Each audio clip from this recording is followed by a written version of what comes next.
Ito yung business ng tita ko. Sipag-sipag.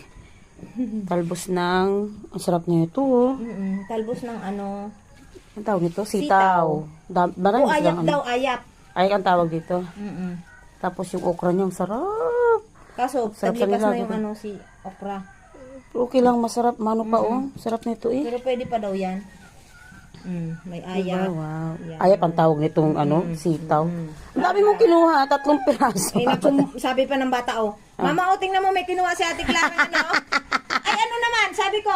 Yun, oh. Ah. Gusto may kinuha Ang daw sarap akong talaga bunga. nito. Ano, ibibenta mo to?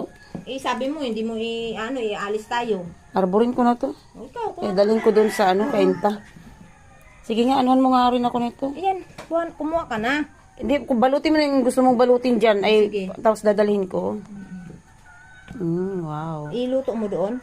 Oo. Ano, dadalhin mo na ba yung mga gamit mo? Dalhin ko na siguro, tapos pagbalik ko galing Iloilo, baka dadaan pa ako. Di ko sigurado, ha. Pero ano, ibahin ko yung ano, yung siguro pag bago ko mag-flight, maaga na lang akong puntang Maynila. Tapos daan-daan na lang. Itignan ko kung paano yan.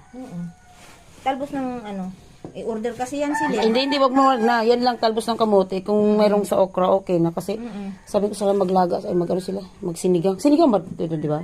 Hindi Laga. ko alam yan. Kung Ito, sa sinigang pwede. Ang ganda, ang sarap talaga nito.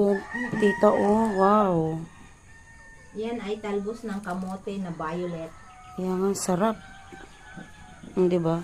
Solve na ako kahit ganito araw-araw sa ulam ko. Di ba, sa probinsya natin, ganyan. Oo.